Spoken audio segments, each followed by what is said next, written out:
Former Lebanese Prime Minister now in Paris at President Macron's invitation.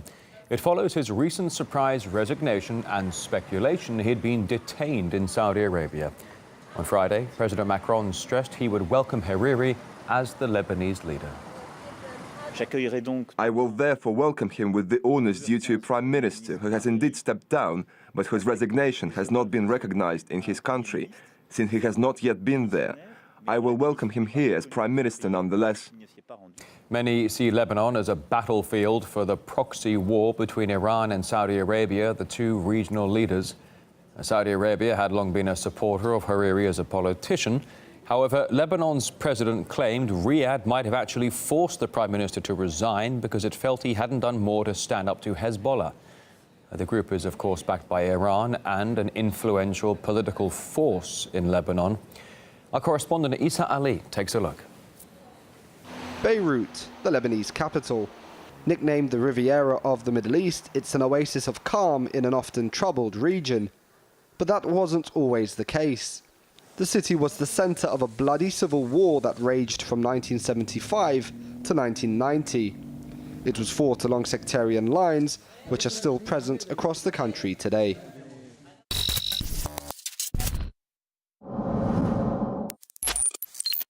Here, outside the Holiday Inn Hotel, the marks of that war are still visible. Thousands of men fought for control of a number of luxury hotels in this area. The holes in the wall, a testament to that fighting.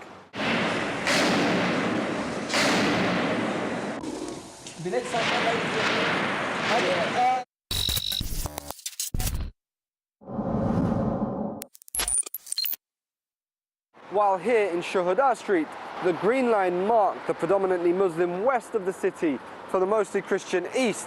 Today the story is very different. Many religious groups live together and the country has enjoyed stability for the past 27 years. But with the resignation of Lebanon's Prime Minister Saad Hariri announced live while he was in Saudi Arabia, there are fears that some regional countries are trying to push Lebanon back into civil strife to pressure the Shia political party, Hezbollah.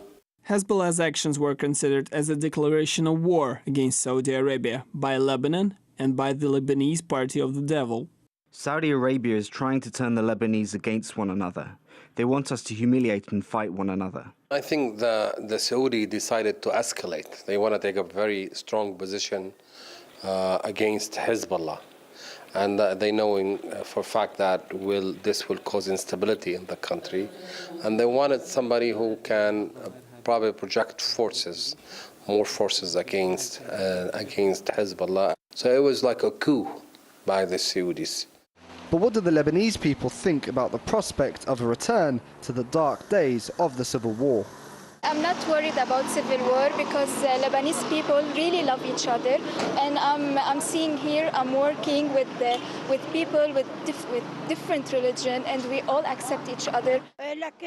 We were almost killed on the last war. I remember everything. There was no electricity, no water. We cannot survive another war. I'm afraid there will be a civil war again, but I hope that God will stop this from happening. I am a Sunni Muslim, but I have friends from all faiths, Shia, Druze and others. We are all brothers. We all continue to coexist peacefully. Sunni, Shia, Maronite.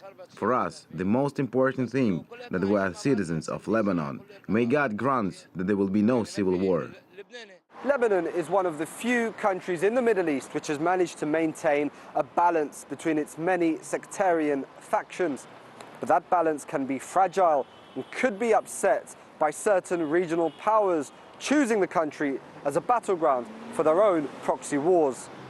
Eisa Ali, RT in Beirut, Lebanon. We discussed the ongoing situation in Lebanon in an exclusive interview with its top diplomat.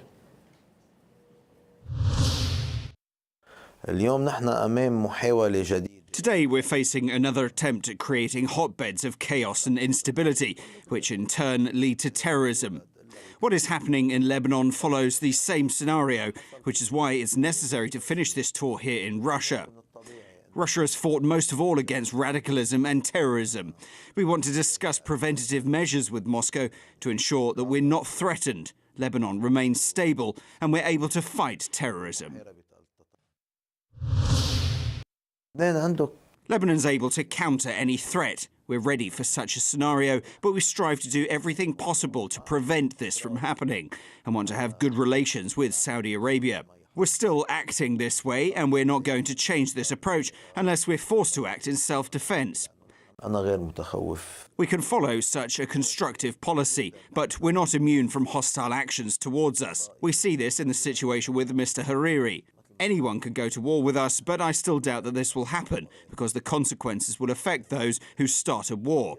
Of course, Lebanon would suffer as well, so we want to avoid war.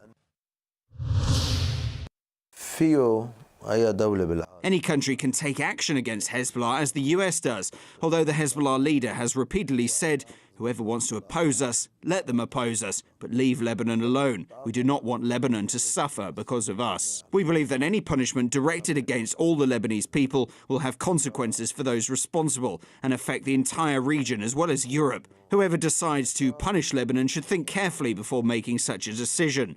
But everyone bears responsibility for their actions, including Hezbollah.